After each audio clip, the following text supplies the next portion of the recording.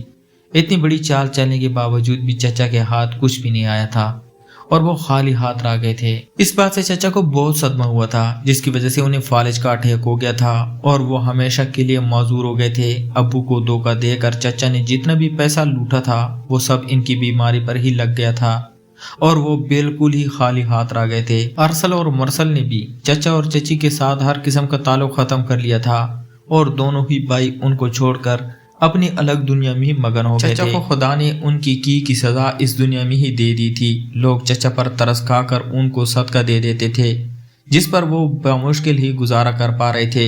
پھر ایک دو دفعہ جا کر میں نے اپنے گھر کا چکر لگایا تھا، جس کو چچا نے اپنے رہنے کے لیے دوبارہ سے تعمیر کروا لیا تھا، لیکن وہاں پر رہنا شاید ان کی قسمت میں ہی نہیں تھا۔ وہاں پر جا کر میرا دل پھٹ گیا تھا۔ اس خالی اور ویران گھر کو دیکھ کر میری حالت خراب ہو گئی تھی۔ مجھے ہر جگہ ہی اپنے امی اور ابو کا مسکراتا ہوا چہرہ نظر آ رہا تھا۔ مجھ سے اب اس گھر میں رکا نہیں جا رہا تھا، اس لیے میں وہاں سے فوراً ہی واپس چلی آئی تھی۔ پھر میں نے ابو کی جائیداد سے لوگوں کی مدد اس نیت کے ساتھ کرنا شروع کر دی تھی تاکہ اس کا ثواب میرے ماں باپ کو ملتا رہے۔ شانی فقیرنی باتیں سن کر مجھے دلی دکھ ہوا تھا اور پھر میں نے اس سے پوچھا تھا کہ آخر تمہیں کس طرح سے پتہ چلتا ہے کہ اس بندے کو واقعی پیسوں کی ضرورت ہے؟ تو شانی فقیرنی میری بات سن کر دکھی سے انداز میں مسکراتی تھی اور مجھ سے کہنے لگی تھی کہ میری صورت اس قدر خراب ہو چکی ہے، جو اسے ایک بار دیکھ لیتا ہے وہ دوبارہ میرے چہرے کی طرف دیکھتا تک نہیں ہے اور فوراً ہی وہاں سے بھاگ جاتا ہے، لیکن جو واقعی میں مجبور ہوتا ہے وہ پلٹ کر میرے پاس آ جاتا ہے اور پھر میں اس طرح مجھے پتہ چل جاتا ہے کہ یہ بندہ واقعی میں حالات سے مجبور ہے۔ پھر شانو فقیرنی مجھے دیکھ کر مسکرائی اور مجھ سے کہنے لگی تھی، بالکل تمہاری طرح، جیسے کوئی مجبوری تمہیں ایک بار پھر سے میرے پاس لے آئی تھی۔ تم بتاؤ تمہیں کیا مجبوری تھی؟ پھر میں نے اسے بتایا کہ میری بہن سائرہ کی ایک ہفتے بعد شادی تھی، تیاریاں مکمل ہو چکی تھی کہ اچانک سے سائرہ باجی کے اپینڈکس میں درد شروع ہو گئی تھی۔ ڈاکٹر نے آپریشن کا بتایا تھا، لیکن ہمارے پاس پیسے نہیں تھے۔